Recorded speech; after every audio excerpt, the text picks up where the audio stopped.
Yahweh remembered his set-apart word to Abraham, his servant. So, because he remembered his set-apart word to Abraham, he brought out his people. Brought them out from where? He's talking about the Exodus, isn't he? Brought them out from Mitzrayim. Brought out his people with joy, his chosen ones with singing, and he gave to them the lands of the nations, and they inherited the labor of the people. So remember that. We're going to see a scripture in Joshua, a couple of scriptures in Joshua that relate to this. And remember, Yahweh just didn't think this up as he went along. This is part of a Yahweh plan, and Yahweh's plan is revealed to us in patterns. They inherited the labor of the peoples, verse 45, in order that they might guard his laws and watch over his Torot, which is the plural of Torah. Praise Yah. So there we have Abraham, we have the Exodus, we have going into the land, inheriting the land, and we have the law, the Torah, the Torot. Now, Joshua chapter 5. Joshua chapter 5. So as we read these scriptures and as you try to make connection, as you're thinking about these things, just test it all out and see if I'm just making this up. Or does this really make Hebrew sense? Joshua 5 and verse 1. It came to be, when all the sovereigns of the Amorites who were beyond the Jordan westward, and all the sovereigns of the Canaanites who were by the sea, the west, the east, heard that Yahweh had dried up the waters of the Jordan. This is Joshua. So when does this take place, Joshua 5? After the 40 years in the wilderness. So it's just a continuation. Remember, Yahweh is not a being of time, but Yahweh is a being of pattern. When Yahweh had dried up the Jordan from before the children of Israel, the Jordan. Now, so here's a pattern. Yahweh, to bring the Israelites out of Egypt, what did Yahweh dry up? The Red Sea. Now to bring them into the land, he dries up the Jordan. Until we passed over, that their heart melted. Well, what does that mean? Their heart melted. I think they might have been smitten, right? Here they were. They're just having spent 40 years wandering in the wilderness, waiting for all their parents and grandparents, if you will, to die, because none of them were going to go into the land, right? So 40 years of that, and now Yahweh parts the Jordan, the Jordan River, just like he parted the Red Sea. From before the children of Israel until we had passed over, their hearts melted, and there was no ruach, no spirit in them any longer. Well, obviously there was some kind of a spirit in them, because if you don't have any spirit in you anymore, you're dead. Right? We talked about the heart and how the ruach is in the heart and the vital organs, the things that give you life. Because of the children of Israel. At that time, Yahweh said to Yahushua, make knives of flint for yourselves. And I don't just bring this up because I like the subject. This is scripture, folks, and it does relate to this whole idea and the proposal I'm making to you that Abraham is in Pesach. And Abraham relates to Pesach. So he says to Yahushua, make flint knives for yourselves and circumcise the sons of Israel again the second time. Well, you mean because they had already been circumcised? No, because the first time was when they were in Egypt and they had to keep the Passover, and they had to make sure before they kept Passover that all the males were circumcised. And so this is the second time, And it goes on and it says, so Yahushua made knives of flint for himself, circumcised the sons of Israel at the hill of foreskins. And you notice it doesn't say that Yahushua circumcised himself, because Yahushua and Caleb they were circumcised. And they were the only ones, their small group, who came through the 40 years after having come out of Egypt. And so they were the only ones that were circumcised. The other ones that were all circumcised that came out of Egypt died. That's what we were waiting for in the 40 years. And this is why Yahushua circumcised them. All the people who came out of Mitzrayim, who were males, all the men of battle, had died in the wilderness on the way after they had come out of Mitzrayim. For all the people who came out had been circumcised. Because if they weren't, they couldn't have kept the Passover. And what happens if they didn't keep the Passover? They were cut off. And so even these people who had been circumcised weren't, and kept the Passover, they were cut off, but not for the reason of not keeping the Passover. But all the people who were born in the wilderness on the way as they came out of Mitzrayim had not been circumcised. For the children of Israel walked 40 years in the wilderness till all the nation, the men of battle who came out of Mitzrayim, were consumed, except for Joshua, Caleb, Moses, and Aaron. They were not consumed. Now Moses and Aaron die before they go into the land, because that was a sentence that Yahweh put on them, but for different reasons. Because they were all consumed because they did not obey the voice of Yahweh, to whom Yahweh swore not to show them the land which Yahweh had sworn to their fathers. And the first father that he swore it to was who? Abraham, or Abram, before he even became Abraham. That he would give us a land flowing with milk and honey, and didn't mean that all the riverbeds were full of white flowing milk. It's an expression, it's a Hebrew expression that means it was a land of plenty. And Yahushua in verse 7 circumcised their sons whom he raised up in their place, for they were uncircumcised, because they had not been circumcised on the way. So he makes that statement twice. You think, is Yahweh just making this up, or is this important? And it came to be when they completed circumcising all the nation that they stayed in their places in the camp till they were healed. It took about 3 days, 3 or 4 days. So they circumcised probably on the 10th day of the first month. Interesting, isn't it? The 10th day, which is what significance to the Passover? It's the day that you put up the say, that you separate out the say. So here they are separated out with circumcision on the 10th day before the Passover. And Yahweh said to Yahushua, and this is really an interesting statement that Yahweh makes here. I mean, you could probably I spent probably an hour or two contemplating this quote from Yahweh to Yahushua. Today I have rolled away the reproach of Mitzrayim. Now, you know, I'm sure that you've read that many times, and you think that the reproach of Mitzrayim was just being in Mitzrayim, or maybe being enslaved in Mitzrayim. But I think you should think about that word. The word for reproach here, by the way, in the Hebrew is kerpah, or kerpah. Kerpah. I'm going to talk about that word. I've got it in your, if you have notes, I've got it in your notes there. But I want to talk about it in the Hebrew pictures in just a minute.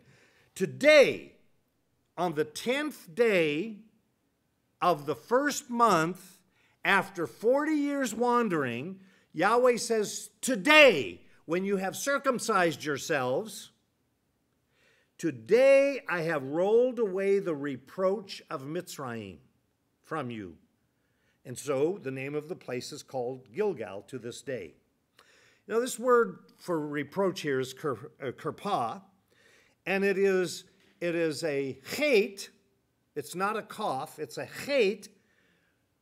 So it's a gate or a fence with a rosh, which is a man's head in pictorial Hebrew, a pei, which is a mouth, and then a hey, which is the man's arms raised up. Now, the first three letters, kapa, without the ah at the end, kapa, or carp, in the Hebrews means winter. And the reason it was the word for winter was because winter has, as Wayne and Louise will agree, piercing cold. So it is also the word, not for just winter, but for piercing. Because remember, Yahweh, in the Hebrew language, Yahweh uses pictures that describe action, piercing. So like cold is piercing, the word for winter is piercing because of the piercing cold. And together, this piercing cold, and isn't it, do you think it's just coincidental that the word piercing is associated with the Passover here? Or with circumcising? Those of you who were circumcised when you were adults, there are some out here.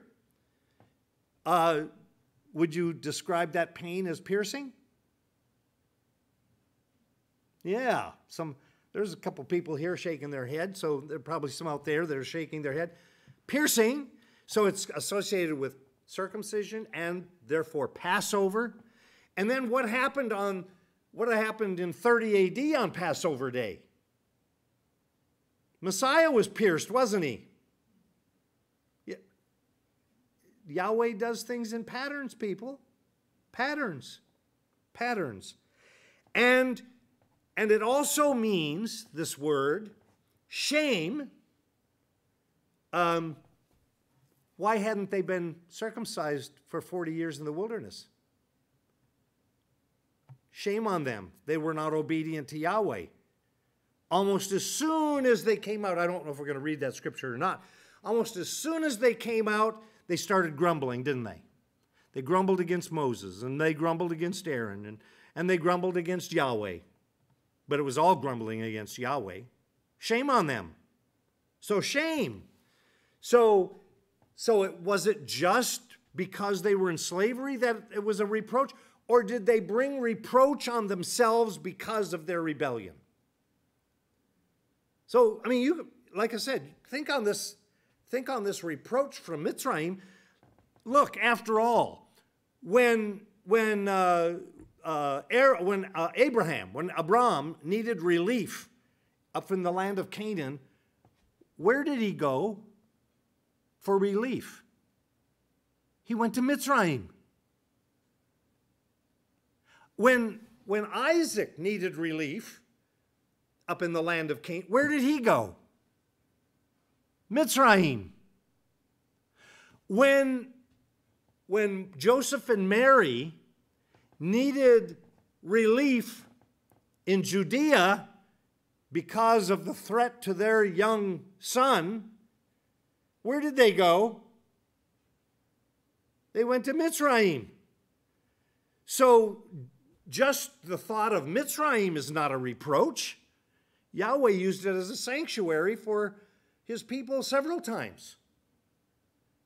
So the reproach has something to do with other than the land. Now, it could have to do, because Yahweh does in these patterns, there is duality, there is, secondary meanings and tertiary meanings and so on. So, yes, it could be what it came to in Mitzrayim before they needed to be released, but it could be just as much a result of their rebellion coming out of Mitzrayim. And so when they came out, one of the shames, one of the results of their shame was that all of those adults who came out of Mitzrayim in 40 years had to die. And so when the 40 years were over, and Yahweh is going to remind them of a covenant, what is the first thing that Yahweh has them do before he lets them go into the land? Circumcision. He has them circumcise themselves. Except the ones, the few, the one or two, or, I don't know exactly, but there are at least four. But by the time that Joshua 5 comes around, there are only 2 that I know of, because Moses and Aaron are already dead, because they died in the 40th year. Whereas we're going to see a little bit later, Aaron died in the 5th month of that 40th year, and Moses died 6 months later, in the 11th month of that 40th year. Before the end of the 40th year, Moses and Aaron were both dead, and that's when they were able to go into the land. Now, in verse 11, picking up again in Joshua chapter 5 and verse 11, and they ate the stored grain of the land on the morrow after the Pesach. Now, we're going to see in Leviticus 23 that they were, when he says there, as we're going to see, when you come into the land on the morrow after what day? He doesn't say Pesach there, does he? He says on the morrow after the Sabbath. So unless they disobeyed Torah, what day was Pesach in that year when they came out of Mitzrayim? 40th year. It was on the Sabbath. I mean, you can prove that from Scripture. On the Sabbath. So, on the morrow after the Pesach, unleavened bread, because the morrow after the Pesach would have been the first day of the week, and they ate unleavened bread and roasted grain on, I love this term, we're going to see it over and over, this same day. This same day.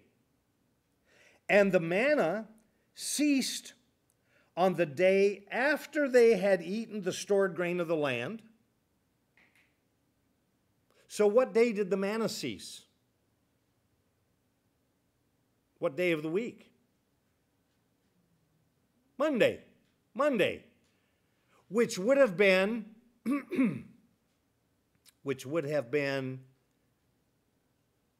probably the morrow after Pesach would have been the 14th day, and the next day would have been the first day of unleavened bread. And that's when the manna ceased. On the day after they had eaten the stored grain of the land, and the children of Israel no longer had manna, but they ate the food of the land of Canaan that year. So, checking with Leviticus 23:14, and if you go up a few verses, it says, when you come into the land,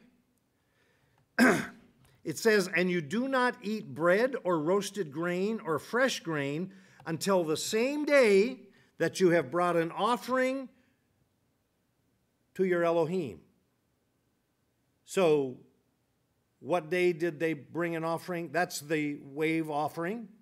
Some say the wave sheaf. It's the wave omer offering, the day that you start counting to Shavuot, a law forever throughout your generations and all your dwellings.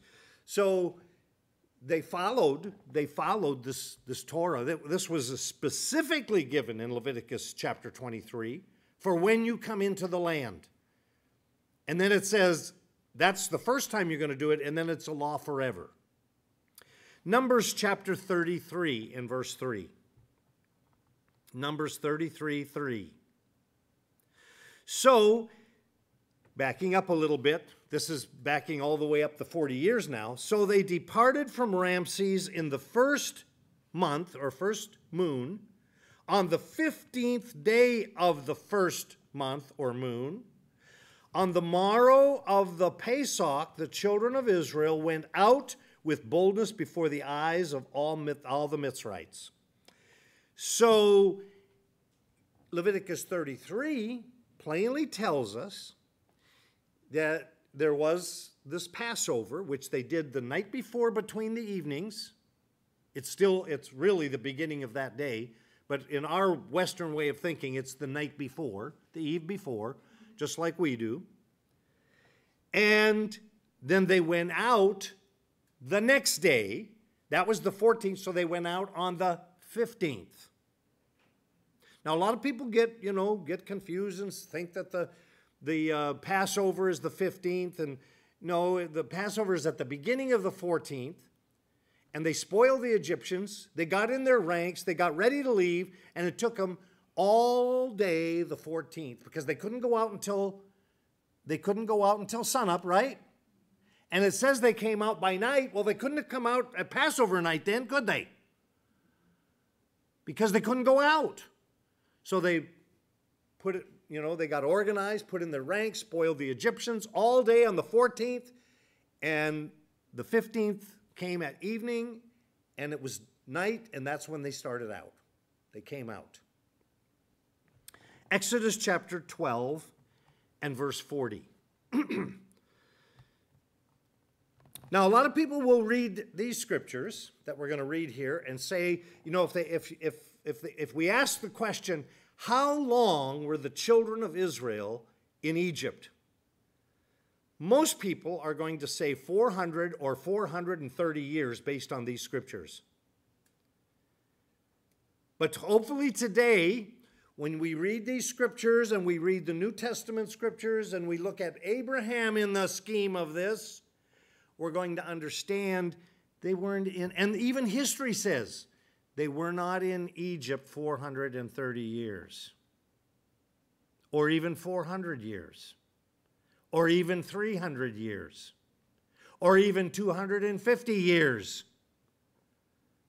Okay? So we're going to be able to figure out within 15 years anyway, of how long they were actually in Egypt from the time Joseph went down there and brought his brothers down and his father, and then start counting the time and how long were they there. It wasn't 430 years, in spite of what it says here in Exodus chapter 12 and verse 40. And the sojourn of the children of Israel, it doesn't say the sojourn in Mitzrayim, but a lot of people will read this that it says the sojourn in Mitzrayim. It doesn't say that. It says the sojourn of the children of Israel who lived in Mitzrayim at the time of Exodus chapter 12. The sojourn of those children of Israel was 430 years.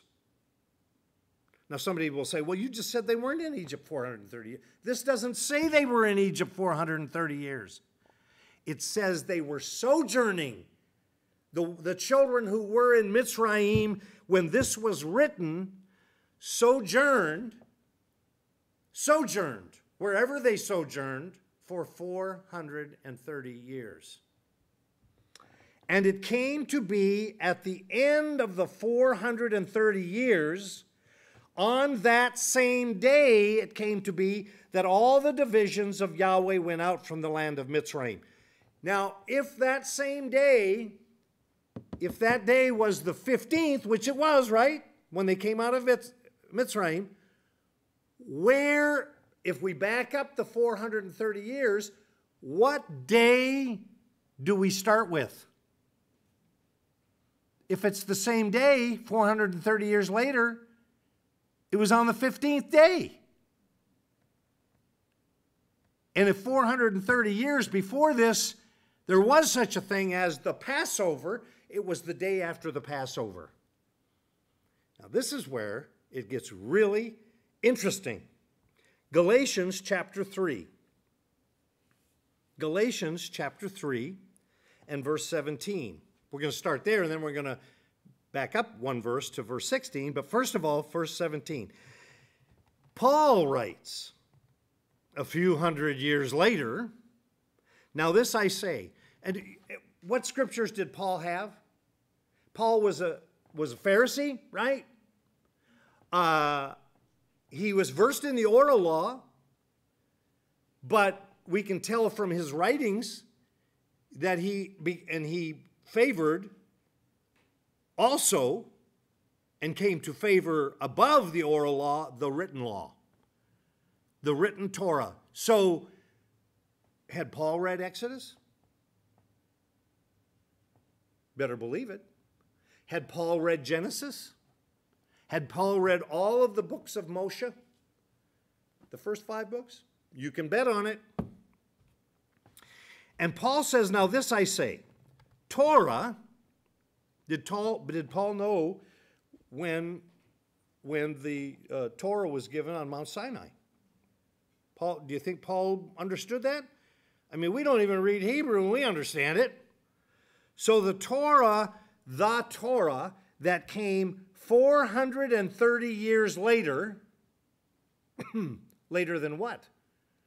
Later than that 15th day of the first month, 430 years before the 15th day that they came out of Egypt. Are you with me?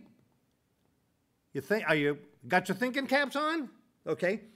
So he said that law that came 430 years later, on the 5th, actually it wasn't the 15th, it was 50 days after, Passover, the 15th day, but it was approximately 430 years given, just given a few days, a month or so. It says it does not annul a covenant previously confirmed by Elohim in Messiah. So, do you see what Paul's saying there? Paul is saying that 430 years before they came out of Egypt, there was a covenant confirmed in Messiah. Doesn't it say that? See that? And the giving of the law, quote unquote, on Mount Sinai, in Shavuot, in that first year after coming out of Egypt, he said that does not annul that first giving of the covenant. And the covenant that was given was in Messiah. You think we can read about that covenant? I guarantee it. Whereas Max says, I guarantee it. In verse 16, he says it doesn't annul the covenant previously confirmed by Elohim and Messiah, so as to do away with the promise. What promise? Who's the promise to whom? Well, hopefully you're able to answer that question, and you're at least thinking, well, that would probably be the promise to Abraham. That would probably be the promise of the land forever. So the promise also of eternal life. And what does it have to do with Messiah? Well, we'll see. In verse 16, he had said, but the promises were spoken to Abraham and to his seed.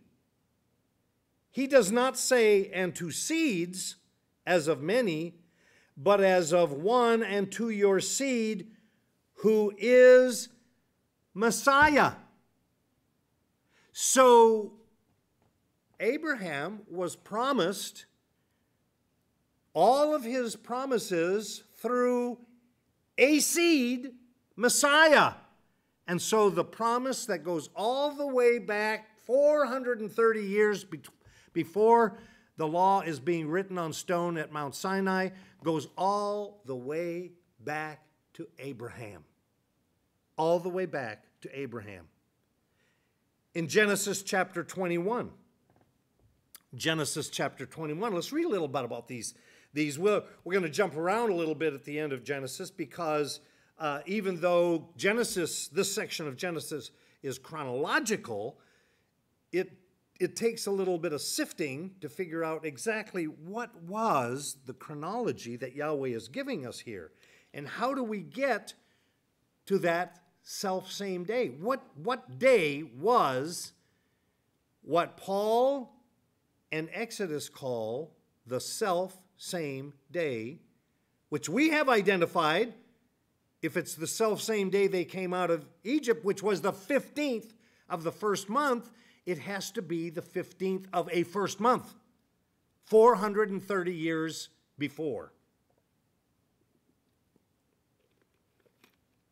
Genesis 21:1. Yahweh visited Sarah, as he had said, and Yahweh did for Sarah as he had spoken. So Sarah conceived and bore Abraham a son in his old age, at the appointed time of which Elohim had spoken to him. And Abraham called the name of his son who was born to him, whom Sarah had bore to him, Yitzchak. And Abraham circumcised his son Yitzchak when he was 8 days old, as Elohim had commanded him. There are probably several reasons why this verse is in the scripture. Probably because this is when you start counting the 400 years. Remember we saw 430? And then if we haven't already seen the 400, we're going to see 400 years. 430 years goes back to the covenant that Yahweh made originally with Abraham. The 400 is 30 years later from at the birth or the covenanting, the circumcision, the covenanting with Yitzchak. Genesis chapter 15. Genesis chapter 15, verse 18. What are those first four words in the English? On the same day. Well, why would Yahweh use that phraseology? On the same day. And that's the same thing we find in Exodus chapter 12:40 at the end of 430 years, on that same day. Well, what happens on this same day? Yahweh made a covenant with Abram, he hasn't changed his name yet, saying, I have given this land to your seed. Remember, Paul emphasizes that he said singular seed, not plural. Right? So here's the covenant that Yahweh is making with Abraham in Genesis 15 is in his seed, a Messiah, from the river of Mitzrayim to the great river, the river Euphrates. Now, before he tells him that, notice back up in verse 8. Abram, still Abram, says, Master Yahweh, whereby do I know that I possess it? And Yahweh said to him, bring me a 3-year-old heifer and a 3-year-old female goat and a 3-year-old ram. There's that number 3. 333. And does Yahweh have in mind, and so maybe we should have in mind, Yeshua 3 days and 3 nights in the heart of the earth? Well, bring me these 3 animals, 3 years old, and a turtle dove, and a young pigeon. Now, these were all valid offerings for sin offerings, And a turtle dove and a young pigeon were valid for whom? For the poor. So it's all inclusive. And Abram took all these to Yahweh, and he cut them in the middle and placed each half opposite the other. So get this picture. He had to slaughter them. What was shed when he slaughtered them? Blood. So he separates them, lays one side here, one side to the right, one side to the left, if you will. But he did not cut the birds. Now, don't ask me why. I guess later in the Torah, when the pigeons and the turtle doves are offered, it doesn't require them to be cut. They're not halved. So whether, that was just too minute a thing to do, I don't know exactly, but it's consistent. And as the parts of these animals lay there on the ground, the birds of prey, the vultures, or the eagles, came down on the carcasses, and Avram drove them away. And it came to be when the sun was going down, a deep sleep fell upon Abram, and see, a frightening great darkness fell upon him. So, what time of the day is this? The end of the day. About Bain Ha'arbaim. Interestingly enough. So a deep darkness fell upon him, a deep sleep, that see, a frightening of great darkness fell upon him, and he said to Abram, Yahweh said to Abram, know for certain that your seed are to be sojourners in a land that is not theirs. He doesn't say Mitzrayim, does he? And shall serve them, and they shall afflict them 400 years. Here's the 400 years. 30 years shorter than Exodus 12:40 says. But the nation whom they serve I am going to judge.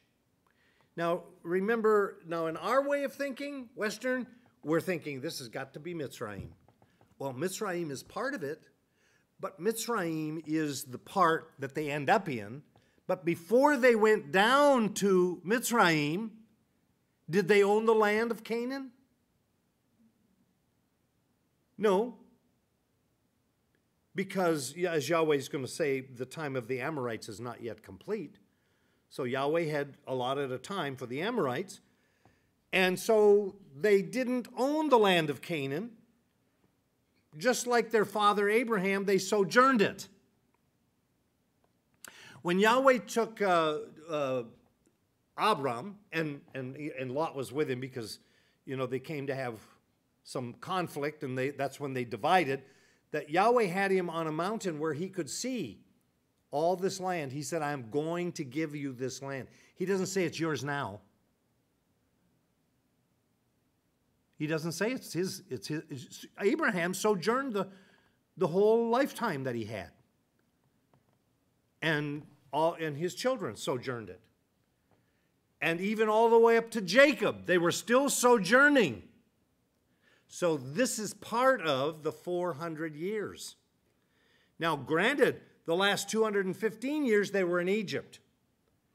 They never owned the land in Egypt, though while Joseph was alive, they had great favor in the land, and it caused them to multiply. But when that last Pharaoh that knew Joseph died, things went south, almost literally. And so the last part of their sojourning was bitter, but it was only part of 400 years of sojourning. But the nation whom they serve, I am at the end is what he has in mind. I am going to judge, and afterward let them come out with great possessions. So the great possessions that they came out with were pretty much from Mitzrayim. Now as for you, he says to Abraham, you are going to your fathers in peace. You are to be buried at a good old age. Then, in the 4th generation, they shall return here, for the crookedness of the Amorites. It's going to take 4 generations because the crookedness of the Amorites is not yet complete. And it came to be when the sun went down and it was dark that, see, a smoking oven and a burning torch passing between those pieces. Yahweh, just like when he consumed the sacrifice of Eliah, Yahweh took the sacrifice.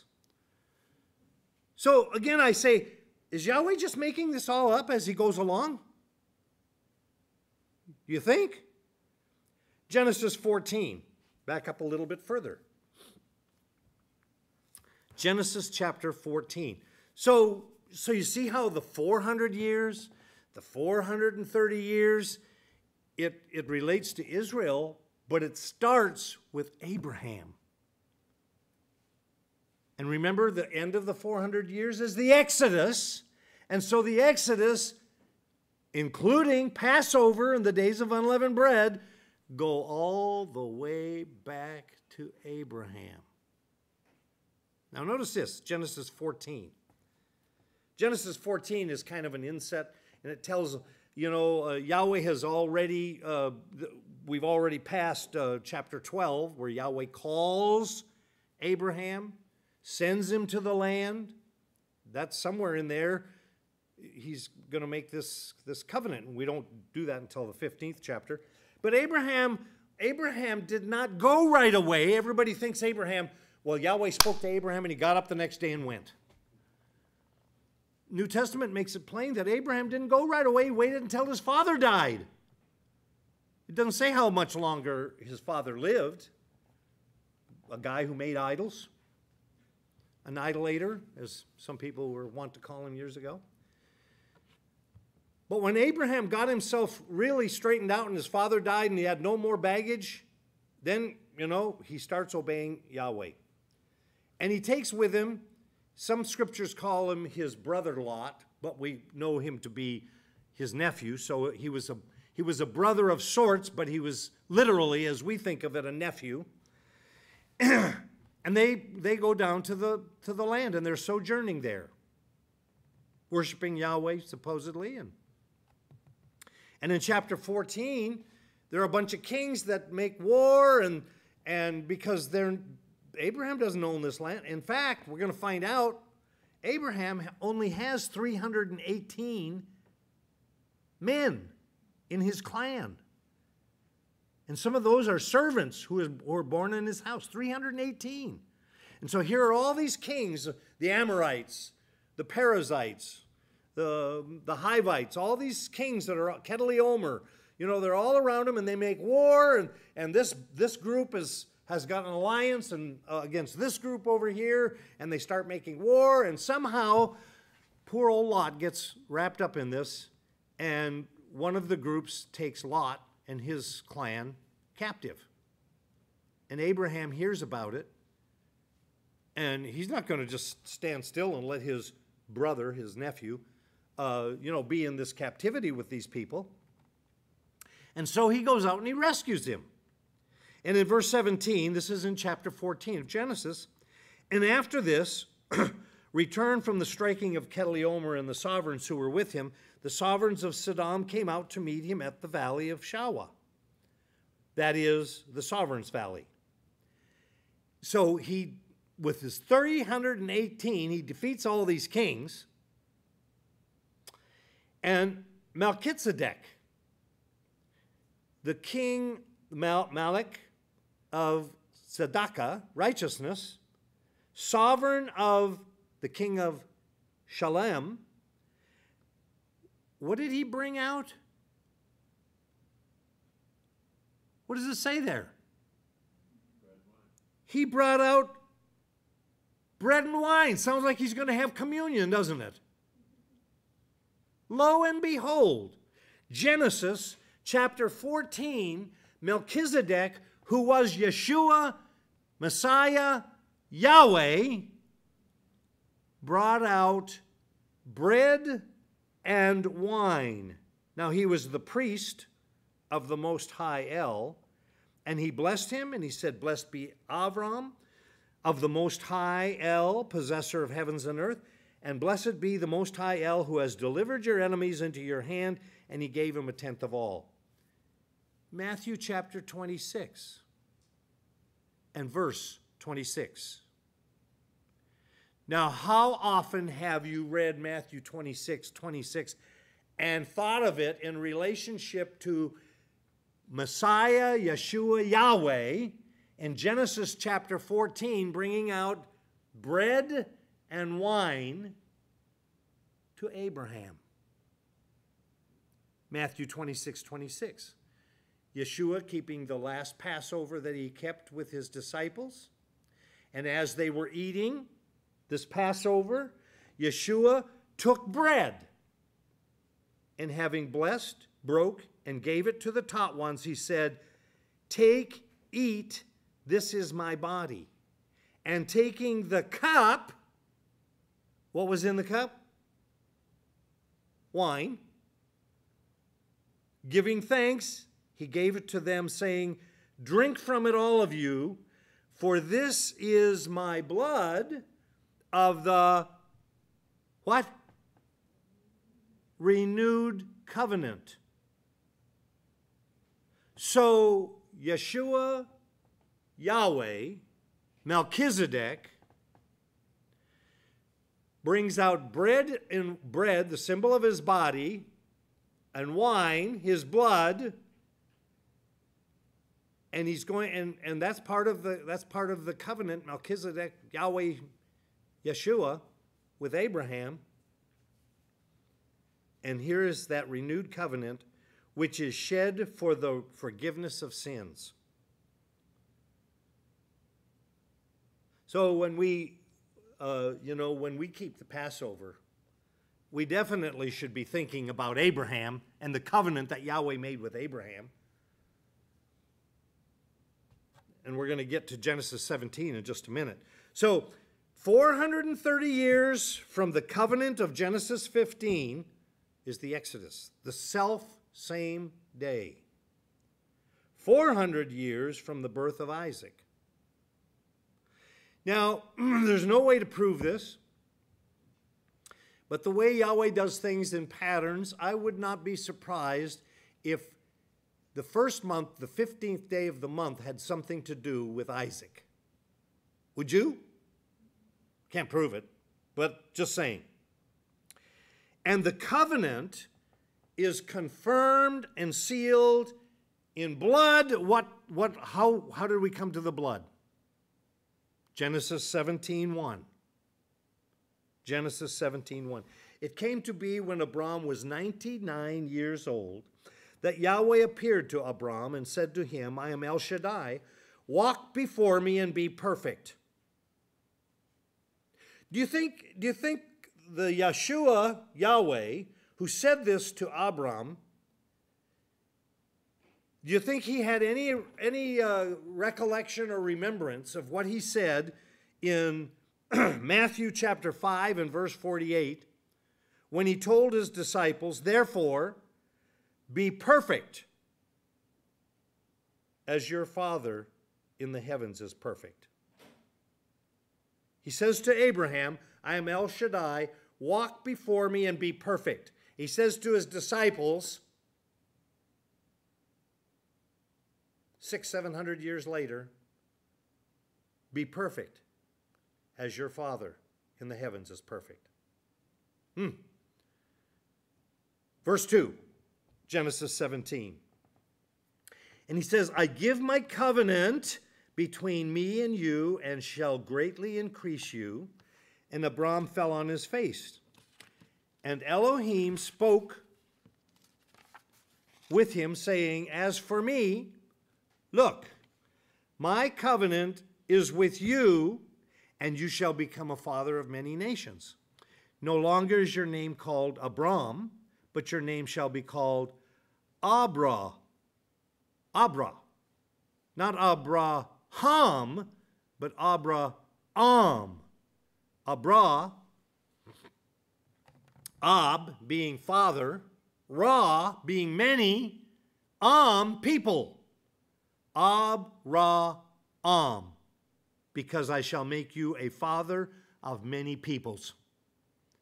And I shall make you exceedingly fruitful, make nations of you, and sovereigns shall come from you, and and I shall. But then he had already told him, you know what, this is he had already told him this isn't going to happen in your lifetime, right? He said you're going to sleep with your fathers, and then we're going to have this sojourning of your people for 430 years. I shall establish my covenant between me and you and your seed after you in their generations for an everlasting covenant. Well, lo and behold, Yeshua says, this is my body, this is my blood of the renewed, not brand new, the renewed, this same covenant to be Elohim to you and your seed after you. And I shall give to you and your seed after you the land of your sojournings, all the land of Canaan as an everlasting possession. But he had already said, you're not going to have it in your lifetime. And I shall be their Elohim. And Elohim said to Abraham, as for you, guard my covenant, you and your seed after you throughout their generations. Paraphrase, be you perfect. Because if you guard the covenant, if you guard the stipulations of the covenant, isn't that what perfection is? This is my covenant which you are to guard between me and you and your seed after you. Every male child among you is to be circumcised. And you shall circumcise the flesh of your foreskin. He's 99 years old. And it shall become a sign of the covenant between me and you, and by extension, who else is this covenant with? His seed forever, for all generations. It's a sign of the covenant. And an uncircumcised male, in verse 14, who is not circumcised in the flesh of his foreskin, his life shall be cut off from his people. It's certainly cut off from the covenant. He has broken my covenant. And Elohim said to Abraham, as for Sarah, your wife, do not call her name Sarai, for Sarah is her name, and I shall bless her, and also give you a son by her, and I bless her, and she shall become nations. Sovereigns of peoples are to be from her.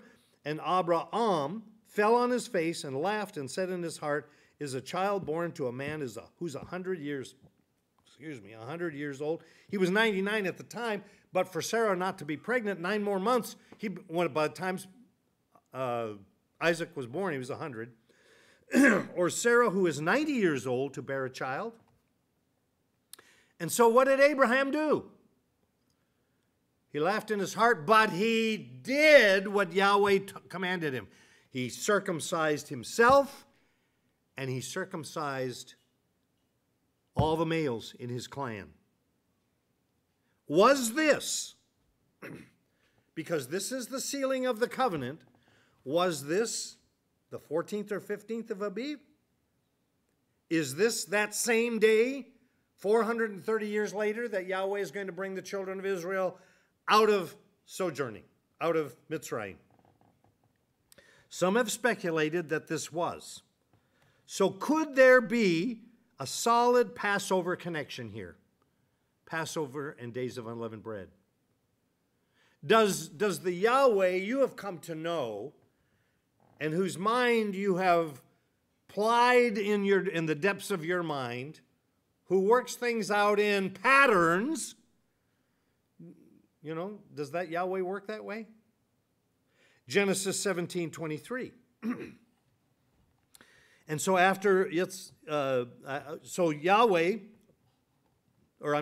Abraham, in verse 23, Genesis 17:23, took Ishmael his son, and all those born in his house, And all those bought with his silver, every male among the men of Abraham's house, and circumcised the flesh of their foreskin that same day. Can't get away from that terminology. As Elohim told him. And Abraham was 99 years old when he was circumcised in the flesh of his foreskin. And Ishmael, his son, was 13 years old when he was circumcised in the flesh of his foreskin. And Abraham and his son Ishmael were circumcised that same day. And all the men of his house, born in the house or bought with silver from a foreigner, were circumcised with him. Exodus chapter 12 and verse 17. Yahweh said to the children of Israel, "You shall guard the festival of Matzot, for on this same day I brought your divisions out of the land of Mizraim, and you shall guard this day throughout your generations an everlasting law." Is that the same day? Numbers 33:3. I think we read this earlier. So they departed from Ramses on the first new moon, on the 15th day of the first new moon. On the morrow after of the Pesach, the children of Israel went out with boldness before the eyes of the Mitzrites. Numbers chapter 14:34. According to the number of the days in which you spied out the land, 40 days, a day for a year, a day for a year, he repeats that. You are to bear your crookednesses 40 years, and you shall know my breaking off. Is this the reproach after 40 years that Yahweh said, today I have rolled back the reproach? Numbers chapter 9 and verse 1, and Yahweh spoke to Moshe in the wilderness of Sinai in the first new moon of the second year after they had come out of the land of Mitzrayim, saying, now let the children of Israel perform the Pesach at its appointed time. On the 14th day of this new moon, between the evenings, perform it at its appointed time. According to all its laws and right rulings, you perform it. So the second year, they were still doing the Passover. So to get the chronology straight, 40 years is not counted from this second year, but from the going out. So there may have been 39 years. Somewhere in there, they didn't do the Passover because their children couldn't perform the Passover. Aaron died in the 5th month of the 40th year. Moses died in the 11th month of the 40th. That should say 40th year, not 49th year. So if in your notes, if you've got 49, that's a typo. Joshua 4. Joshua 4:19. Joshua 4:19. So the people came up from the Yarden on the 10th day of the first new moon, and they camped in Gilgal on the east border of Jericho. See, the 10th day is pretty significant. Exodus 16:1. And they set out from Elim, and all the congregation of the children of Israel came to the wilderness of Sin, which is between Elim and Sinai, on the 15th day of the second new moon, after they're going out of the land of Mitzrayim. And all the children of Israel say, so here's, you wonder how long it took them to bring reproach on themselves? All the congregation of the children of Israel grumbled against Moshe and Aharon in the wilderness. And the children of Israel said to them, if only we had died by the hand of Yahweh in the land of Mitzrayim, when we sat by the pots of meat, when we ate bread to satisfaction. For you have brought us out into this wilderness to put this assembly to death with hunger. And Yahweh said to Moshe, see, I'm raining bread from the heavens for you, and all the people shall go out and gather a day's portion every day in order to try them, whether they walk in my Torot or not. And it shall be on the 6th day that they shall prepare what they bring in, and it shall be twice as much as they gather daily. And Moshe and Aaron said to the children of Israel, at evening you shall know that Yahweh has brought you out of the land of Mitzrayim. You shall know that Yahweh Was this the last time then, finally, that they grumbled and complained against Moses and Aaron? No. Is this the beginning of a reproach? I think so. Exodus 16:35, and the children of Israel ate manna 40 years until they came to an inhabited land. They ate manna until they came to the border of the land of Canaan, which we read about in Joshua chapter 5. Joshua chapter 5 and verse 12. The manna ceased on the day after they had eaten the stored grain of the land of Canaan, and the children of Israel no longer had manna, but they ate the food of the land of Canaan that year. And then we continue the history after that. So, to me, those are some interesting scriptures, and they do pretty well prove a connection, in my mind, of Passover to Abraham. So hopefully when you keep Passover this year, you can add that to your way of thinking. Of course, you all knew this before, right? So there's Abraham in the Passover from the Scripture. So may Yahweh bless you and guard you. May Yahweh make his face shine upon you and give you his favor. May Yahweh lift up his countenance over you and give you his shalom, his peace. Yivarekeka Yahweh vayishmereka, Ya'er Yahweh panavaleka v'kaneka, Yasa Yahweh panavaleka v'yasem, l'ka shalom.